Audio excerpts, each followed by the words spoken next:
మూడు రాజకీయ పార్టీలు ఉన్నప్పుడు మూడు రాజకీయ పార్టీలు ఒక పార్టీ కేంద్రంలో అధికారంలో ఉన్నాం. ఇప్పుడే కాకుండా గతంలో కూడా మన వాళ్ళతో కలిసి ఇప్పుడే మొదటి నుంచి కూడా బీజేపీతో కలిసి తెలుగుదేశం పార్టీ ఎన్డీఏలో ఉన్నాం. అదే సమయంలో రాష్ట్ర ప్రయోజనాల కోసం ఈ రాష్ట్రంలో ఈసారి గెలవకపోతే రాష్ట్రం తీవ్రంగా నష్టపోతుందనే ఏకైక అభిప్రాయంతో మొదటి నుంచి కూడా ఓటు డివైడ్ కాకుండా మేమందరం సహకరిస్తామని ముందుకొచ్చి పవన్ కళ్యాణ్ గారు అందరికంటే ముందు చెప్పిన వ్యక్తి, ఒక పద్ధతి ప్రకారం రాజకీయం చేసిన వ్యక్తి. అక్కడి నుంచి ప్రతి ఒక్కరు కూడా ఆలోచించిన తర్వాత లాభ నష్టాలు బేరీ చేసుకోవడం కాకుండా రాజకీయ పార్టీలు ఉన్నప్పుడు ఎన్నికల్లో పోటీ చేయడానికి ప్రతి ఒక్కరు ప్రయత్నం చేస్తాం. నేనైతే ఇప్పటికీ 9 ఎలక్షన్లు 78 నేను పోటీ చేశాను. తర్వాత 83 నుంచి రాష్ట్ర స్థాయిలో రాజకీయాలన్నీ కూడా 84 ఆగస్టు క్రైసిస్ నుంచి నేనే అభ్యర్థుల ఎంపిక కానీ ఎన్నికలు నిర్వహించడం కానీ అక్కడి నుంచి కూడా చేశాం. ప్రతి ఒక్క ఎన్నికల్లో పొత్తులు పెట్టుకున్నాం. అవసరమైనప్పుడు పొత్తులు లేకుండా పోటీ చేశాం. అయితే ఎక్కడికక్కడ అప్పటికుండే పరిస్థితులకు అనుగుణంగా మనం ముందుకు పోయే పరిస్థితికి వచ్చాం.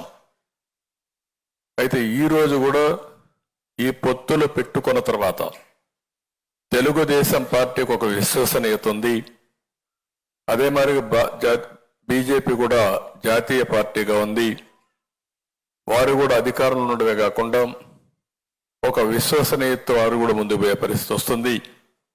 ఇంకో పక్క జనసేన పార్టీ కార్యకర్తలు కూడా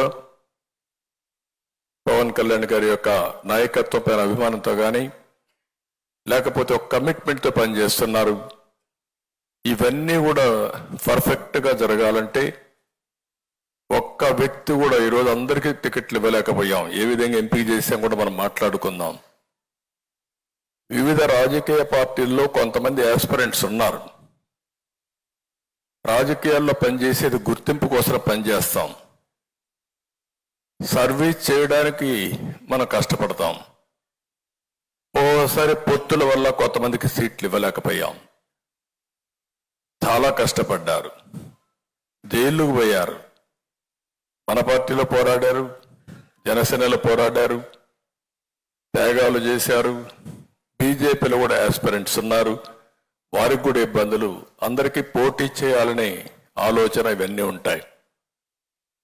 ఈరోజు ఎన్ని సీట్లు అనేవి కాకుండా రాష్ట్రం గెలవాలి, ప్రజలకు న్యాయం జరగాలని మనం ముందుకు పోయినప్పుడు నాకైతే బాగా గుర్తుంటుంది. ఇక్కడ కొంతమంది ఉన్నారు, కొంతమంది రాలేదు. కానీ విశాఖ సౌత్ బాబ్జీ, అనకాపల్లి గోవింద్, పిఠాపురం వర్మ, నిడదవోలు శేషారావు, ఉంగుటూరు ఆంజనేయులు, తెనాలి ఆలపాటి, తిరుపతి సుగుణమ్మ, ఇలాంటి 31 మందికి మనం సీట్లు ఇవ్వలేకపోయాం తెలుగుదేశం పార్టీ.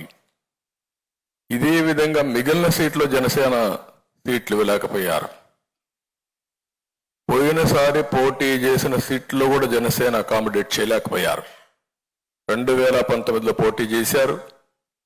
ఈసారి పొత్తుల ధర్మంగా వాళ్ళు ఇవ్వలేకపోయారు. అదేవిధంగా బీజేపీలో పోటీ చేశారు, వాళ్ళు కూడా ఇవ్వలేకపోయారు. అదే సమయంలో మీరు చూస్తే పాతపట్నం రమణ, శ్రీకాకుళం లక్ష్మీదేవి, మైలవరం దేవిని నుమ, పెదకూరపాడు శ్రీధర్, మన పార్టీలో సీట్లు ఇచ్చాం. మన పార్టీలో ఉండే వ్యక్తులు కూడా మనం అకామిడేట్ చేసుకోలేకపోయాం. ఈ విషయం మీరు గుర్తుపెట్టుకోవాల్సిన అవసరం ఉంది. అంటే వాళ్ళు కష్టపడలేదని కాదు, కష్టపడ్డారు. కానీ రాష్ట్రం కోసం, ప్రజల కోసం త్యాగం చేయాలనుకున్నప్పుడు వినబిలిటీ ఒక క్రైటీరియాగా పెట్టుకున్నాం. ఈ విషయం మీరు అందరూ గుర్తుపెట్టుకోవాల్సిన అవసరం ఉంది. ఈసారి ఎన్నికల్లో ఎంపిక చేసిన విధానం మీరు చూస్తే 3 పార్టీలతో పొత్తు పెట్టుకున్న తర్వాత ముగ్గురం కూర్చొని ఒక నిర్ణయం చేసిన తర్వాత ఏ సీట్ ఎవరికి పోతుందో ముగ్గురం కలిసి, ఎందుకంటే వాళ్ళకు బలం ఉండాలి, మనం కూడా గెలవాలి, అందరం గెలవాలనే ఉద్దేశంతో ఇవన్నీ కూడా సెటిల్ చేసుకున్నాం.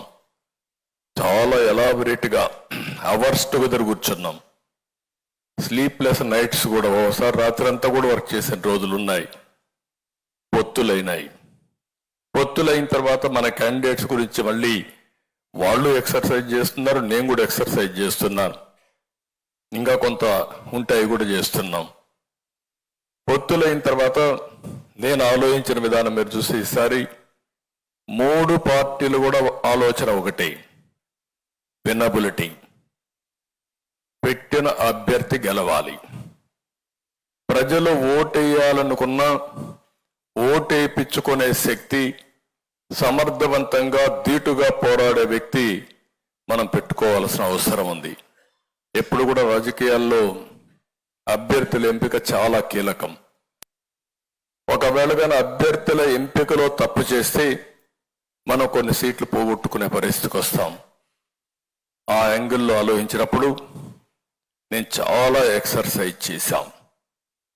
ఈరోజు ఎప్పుడైతే ఎన్డీఏతో మనం పొత్తు పెట్టుకున్నామో, భాగస్వాములయ్యామో, అప్పుడు మీరు చూస్తే లోకసత్తా లాంటి పార్టీ కూడా మనకు సహకరించే పరిస్థితికి వచ్చారు. ఒకప్పుడు రాజకీయాల్లో బాగా ఎఫెక్టివ్గా పోటీ చేసిన వ్యక్తులు ఈరోజు స్వచ్ఛందంగా ముందుకొచ్చి ఎన్డీఏ రావాలి, ఈ రాష్ట్రంలో న్యాయం జరగాలని ముందుకొచ్చే పరిస్థితికి వచ్చారు. 3 రాజకీయ పార్టీలు కూడా అవస్థపడుతున్నాం. సోషల్ రీఇంజనీరింగ్, అదే మా ధ్యేయం. మీరు చేసే తప్పుడు పనులన్నీ చేసి తిరిగి మా మీద నెపవేసే పరిస్థితికి వస్తున్నారు. ఇప్పుడు ఒకసారి చూస్తే రాయలసీమలో నెల్లూరు వరకు, నేను ఇక్కడ ఎవరిని గురించి చెప్పడం లేదు కానీ వాళ్ళు చేసే ద్వంద్వ పరిణామాలు మీకు ఎక్స్ప్లెయిన్ చేయాలి కాబట్టి చేస్తున్నా. 62 సీట్లు ఉన్నాయి, ఇందులో 51 జనరల్ సీట్లు ఉన్నాయి. 41 మందికి రెడ్డిస్కి ఇచ్చాడు. తప్పులేదు, నువ్వు ఓపెన్గా చెప్పు. నేను ఇచ్చా, ఎన్ని ఇచ్చా నువ్వు చూశావు. కానీ నేను బీసీలకు అగ్రభాగాన్ని వేశానని చెప్పడం, ఎందుకంటే బీసీలు 50% జనాభా ఉన్నారు. 50% ఉండే జనాభాకు న్యాయం చేయాలి.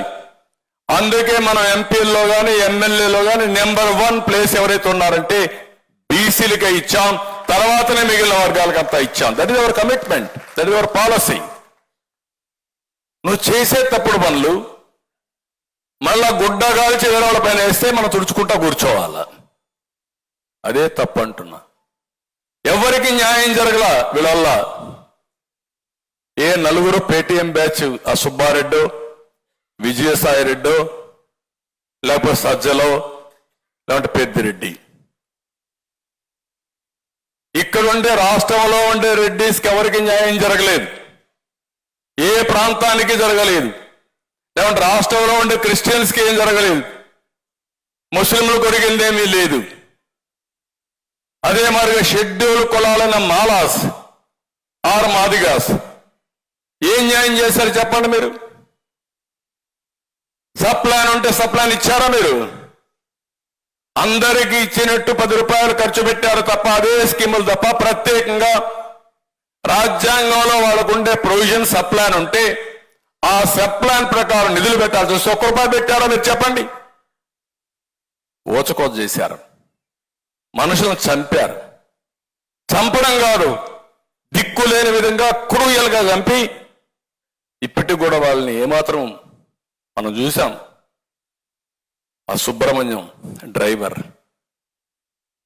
ఆ ఎమ్మెల్సీ డోర్ డెలివరీ పంపిస్తాడు డెడ్ బాడీ.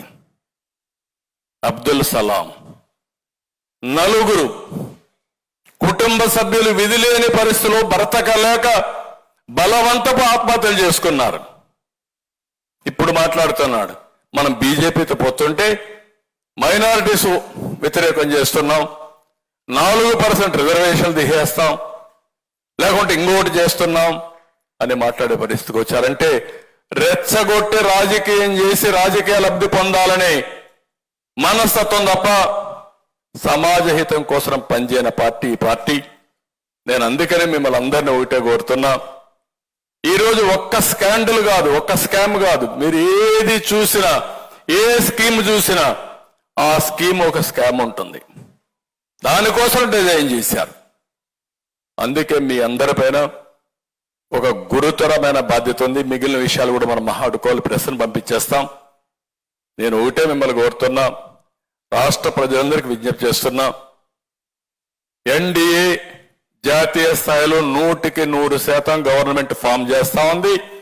వాళ్ళు ఒక లక్ష్యం పెట్టుకున్నారు, 400+ ఎన్డీఏ లక్ష్యం. రాష్ట్రంలో ఎన్డీఏ 160+ రావాలి. ఎంపీల్లో 24+, 25 గెలిపించుకోగలిగితే చరిత్ర, నాకేం అనుమానం లేదు. కడప కూడా మనమే గెలవబోతున్నాం, దాంట్లో నాకు అనుమానం లేదు.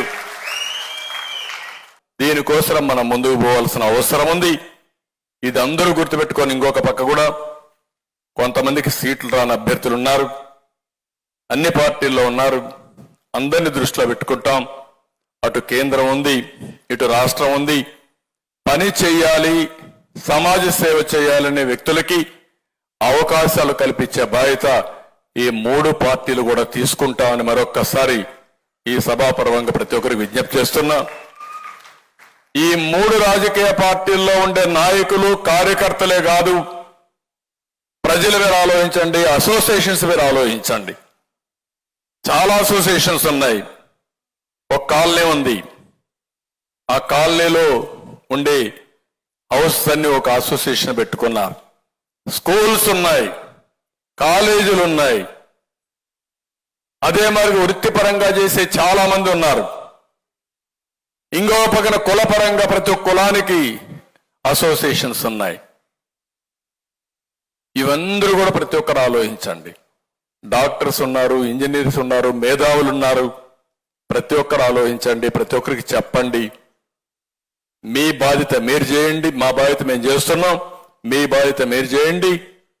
మళ్ళీ రాష్ట్రాన్ని కాపాడుకొని ముందుకు పోవడం కోసం అందరూ ప్రయత్నం చేయాల్సిందిగా అందరినీ కోరుకుంటూ, అందరికీ మరొక్కసారి కంగ్రాచులేషన్స్. సీట్లు వచ్చిన ప్రతి ఒక్కరికి మనస్ఫూర్తిగా అభినందనలు, కంగ్రాచులేషన్స్. ఒకరిద్దరు కాన్స్టిట్యున్సీ ఇన్ఛార్జ్ కూడా పిలిచాం, మీకు రాలేకపోయినాయి. కానీ ఒకటే చెప్తున్నా, మీ సేవలు తప్పకుండా ఉపయోగించుకుంటాం. తెలుగుదేశం పార్టీ ఇన్ఛార్జీలే కాకుండా ఇంకా కొంతమంది వేరే పార్టీలో ఉన్నారు. జెన్యూన్గా ఉండే ప్రతి ఒక్కరికి వారి యొక్క కాంట్రిబ్యూషన్ బట్టి, పాత హిస్టరీని బట్టి వారికి ఏం చేయాలనో చేసే బాధ్యత పార్టీలుగా మేము తీసుకుంటాం. ఒకే మాట చెప్తున్నా, ఈ రోజటి నుంచి ఏ అభ్యర్థి ఏ పార్టీ వాడు కాకుండా 175 మంది ఎమ్మెల్యేలు, 25 మంది ఎంపీలు ఎన్డీఏ అభ్యర్థులుగా, అందరి అభ్యర్థులుగా ప్రజాహితం కోసం మీరు పనిచేయాలని మరొక్కసారి అందరికీ విజ్ఞప్తి చేస్తూ, చేస్తారని చెప్పి ఆశిస్తూ అందరికీ నమస్కారాలు, ధన్యవాదాలు. Thank you అనండాల్.